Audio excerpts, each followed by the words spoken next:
इब्न इंशा साहब ने मुश्ताक अहमद यूसुफ़ी के बारे में एक दफ़ा लिखा था कि हम वो खुशकिस्मत लोग हैं जो अहद यूसुफ़ी में ज़िंदा हैं और आज हम वो बदकिस्मत लोग हैं जो अहद कोरोना में ज़िंदा हैं।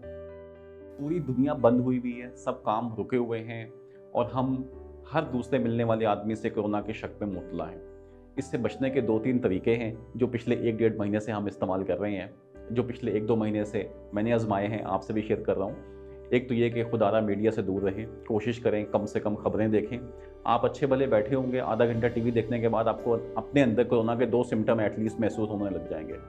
दूसरा ये है कि अपने इम्यून सिस्टम पे काम कीजिए, एक्सरसाइज करें, वॉक करें, हेल्दी डाइट लीजिए और रमज़ान का महीना चल रहा है, इबादत कीजिए, अपने जिस्म को स्ट्रॉन्ग कीजिए। देखें जितने भी मज़ाहिब हैं, जितने भी अंबिया कराम आए हैं, वो सब फिज़िकली फ़िट थे। सीतुल नबी के अंदर आप सल्लल्लाहु अलैहि वसल्लम का जो हुलिया मुबारक मिलता है, उसमें हम ये देखते हैं कि आपका पेट कभी भी आपके सीने मुबारक से आगे नहीं निकला। रियल एस्टेट की बात करते हैं। प्रॉपर्टी के ऊपर आपको पता होगा पाकिस्तान में इमरान खान साहब ने बहुत अच्छा एक पैकेज दिया है, जो कि काफ़ी बड़ा इंसेंटिव है रियल एस्टेट के ऊपर, जिससे हम ये देखते हैं, हमें ये महसूस हो रहा है कि प्रॉपर्टी की प्राइसेस काफ़ी बूस्ट करेंगी, प्रॉपर्टी के अंदर इन्वेस्टमेंट्स आएंगी। और देखें 2-3 चीज़ें हैं। अभी इस वक्त लोग ये समझ रहे हैं कि शायद कोरोना की वजह से रियल एस्टेट के अंदर इन्वेस्टमेंट्स नहीं हो रही या रियल एस्टेट में इन्वेस्टमेंट्स नहीं करनी चाहिए।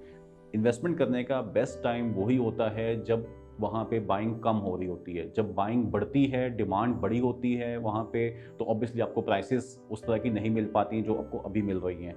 So this is the right time कि वहाँ पे जो उसकी इन्वेस्टमेंट्स हैं वो आप करें। लेकिन जिस तरह मैं हमेशा ये बात पहले भी 1-2 दफ़ा हमारी ज़िक्र हुई है कि प्लॉट्स की ट्रेडिंग को पाकिस्तान में डिस्करेज किया जा रहा है, तो होना भी चाहिए कि आप प्लॉट की ट्रेडिंग अगर देखें तो एक लिहाज से वैसे भी ज़रिया अंदोज़ी के अंदर आती है कि आप प्रॉपर्टी जो है वो वहाँ पे आपने 8 करोड़ 10 करोड़ रुपए का एक प्लॉट ले लिया और वो आपका पैसा वहाँ पे डंप हो गया। पाकिस्तान में उसका बैड इम्पैक्ट ये हुआ हमारी इकोनॉमी के ऊपर कि हमारे तमाम बिज़नेस कम्युनिटी जो थी, सेठ हज़ात, उन्होंने पैसा निकाला और वहाँ उसमें प्लॉटिंग के अंदर उसको डंप करना स्टार्ट कर दिया उसके अंदर। बहुत अब वो पैसा आपके इकोनॉमी के फ्लो में आ नहीं रहा। कोई गवर्नमेंट के स्ट्रक्चर को कोई जॉब क्रिएशन नहीं हो रही, कोई फ़ायदा नहीं हो रहा। सो रियल एस्टेट इंडस्ट्री जो एक्चुअली बूम करेगी वो आपकी कंस्ट्रक्शन प्रॉपर्टी से करेगी। दुनिया में भी कंस्ट्रक्शन, लोगों को घर चाहिए रहने के लिए, घर बिकता है, अपार्टमेंट्स बिकते हैं, विलास बिकते हैं। ये नहीं होता कि प्लॉट्स बिक रहे होते हैं। दोस्तों मैं ये समझता हूँ कि रियल एस्टेट जो है इसमें पाकिस्तान के अंदर इतना रिसेशन नहीं आएगा जितना ग्लोबली हम महसूस कर रहे हैं दूसरे ममालिक में। उसकी एक बेसिक वजह जो मैं समझता हूँ, मेरी नाक़स राय में उसकी रीज़न है, वो ये है कि बाहर के ममालिक में प्रॉपर्टी या रियल एस्टेट के साथ लोग बहुत ज़्यादा बैंक्स को इन्वॉल्व करते हैं, इंश्योरेंस कंपनीज इन्वॉल्व होती हैं, तो आप मॉर्गेजेस में गए होते हैं, आप दूसरों के पैसे से काम कर रहे होते हो। पाकिस्तान जैसे मुल्क के अंदर ज़मीन जो है वो हमारा बुनियादी सपना है, हमने घर बनाना था, घर लेना था, यहाँ पे इतने बैंक्स इन्वॉल्व नहीं हैं बीच में। अच्छा, कंस्ट्रक्शन प्रॉपर्टी की प्राइसेस नीचे गई नहीं है पाकिस्तान में। अगर आप बहरिया की बात करें, अगर आप उसकी जो प्रॉपर्टी आपने, जो एक्चुअल प्रॉपर्टी है, ट्रेडिंग प्रॉपर्टी की बात मैं नहीं कर रहा जिसमें लोग रह नहीं रहे और जस्ट ट्रेड हो रही थी, ऑब्वियसली वो तो पे ऑन चलती जा रही है। एक्चुअल प्राइस से नीचे तो प्रॉपर्टी तब भी नहीं जाएगी, कभी भी नहीं जाती एक्चुअल प्राइस से नीचे प्रॉपर्टी जिस पे आपने ली होती है, अगर आप ऑन पे नहीं ले रहे। ऑन की प्राइसेस में फ़र्क आता है बीच में, वो ऑब्वियसली मार्केट में एक एक ट्रेडिंग का, एक डिमांड एंड सप्लाई की एक वो चल रही होती है टाइम। उसमें अगर आप टाइम पे उसको सेल कर जाते हो तो आप प्रॉफिट उठाते हैं, वरना फिर आपको कुछ अर्से के लिए आपको होल्डिंग पावर होनी चाहिए कि आप उसको होल्ड करें और फिर अच्छे वक्त का आप इंतज़ार कीजिए उस पर। इन्वेस्टमेंट इसके अलावा हमारे पास ऑप्शन क्या है? अगर हम यहाँ इन्वेस्टमेंट नहीं करते तो रियल स्टेट के से ज़्यादा रिटर्न आपको किसी भी इन्वेस्टमेंट ने नहीं देना। रियल स्टेट ही वो टेंजिबल एसेट है जो सिर्फ पाकिस्तान की बात नहीं कर रहे, दुनिया में हर जगह पे आप जब भी सेविंग करने जाओगे तो आप रियल एस्टेट की तरफ जाएंगे और यही आपको हमेशा रिटर्न करेगा, यही आपको बचाएगा। मैं कल परसों देख रहा था अपने एलन मस्क, टेस्ला के जो ऑनर हैं, उनके बारे में।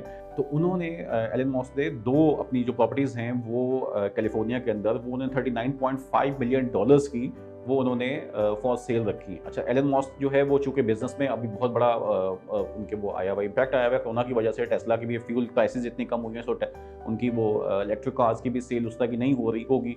और स्पेस एक्स का भी में भी उसमें इम्पैक्ट आया, स्पेस एक्स की जो उनकी कंपनी है। अच्छा, अब ये बंदा इस सदी का सबसे ज़्यादा क्रिएटिव आदमी माना जाता है, बिज़नेस गुरु आदमी और बहुत क्रिएटिव अप्रोच के साथ बंदा है। लेकिन उसको भी इस मौके पे बचाने के लिए जिस चीज़ ने उसको बचाया है, उसके बिज़नेस को जो सपोर्ट कर रही है, वो रियल एस्टेट कर रही है। सो उसने अपने 2 घर सेल के लिए लगाए हैं और उसने ट्विटर पे ये लिखा है कि मैं अपनी तो ऑलमोस्ट ऑल फिजिकल जो मेरी पोजेशंस है, प्रॉपर्टीज़ हैं, मैं उसको सेल कर रहा हूँ और मैं कोई भी घर ओन नहीं करूँगा। ये उसका स्टेटमेंट है ट्विटर पे जो उसने किया है। अब ये वो और अब ठीक-ठाक रिटर्न्स के साथ वो प्रॉपर्टी सेल कर रहा है। मतलब वो प्रॉपर्टी जो उसने $13 बिलियन की ली थी, वो इस वक़्त उसने, अब ये दोनों घरों की आप प्राइसेज़ देखिए तो आपको अंदाज़ा होगा, ये आप स्क्रीन पे उसकी पिक्चर्स भी देख रहे हैं घरों की, कि इन्होंने 2012 के अंदर $17 मिलियन की जो प्रॉपर्टी ली थी, वो आज $30 मिलियन की वो सेल करने गया है ज़िलों के ऊपर। और जो घर उन्होंने $6.7 मिलियन का लिया था, वो 9.5 का लिया। सो टोटली $39.5 बिलियन की वो प्रॉपर्टीज़ अपनी सेल कर रहा है। तो ये रियल एस्टेट ही है जो उस बंदे को इस टाइम पे, इतने बड़े बिजनेस टाइकून को जो सपोर्ट कर रही है। सो ये वो छोटी-छोटी सेविंग्स है। अच्छा, हर बंदे की अपने हिसाब से वेरी करती है। कोई अपनी नीड की बेस पे चीज़ कर रहा है, कोई उसको एज़ अ बिज़नेस कर रहा है, कोई एज़ अ इन्वेस्टमेंट उसको सेव करने के लिए जा रहा है, एज़ अ सेविंग लेके जा रहा है। सेविंग में सबसे बेस्ट ऑप्शन आपके पास रियल एस्टेट की होती है। इन ऑप्शंस को कौन-कौन सी ऑप्शंस अवेलेबल हैं, क्या-क्या ऑप्शंस प्रॉपर्टी में पाकिस्तान में, कराची के हवाले से नई आने वाली हैं, इस पे हम आइंदा आने वाली वीडियोज़ में इंशाल्लाह आपके साथ डिस्कस करते रहेंगे। बहुत ख्याल रखिएगा। अल्लाह हाफ़िज़।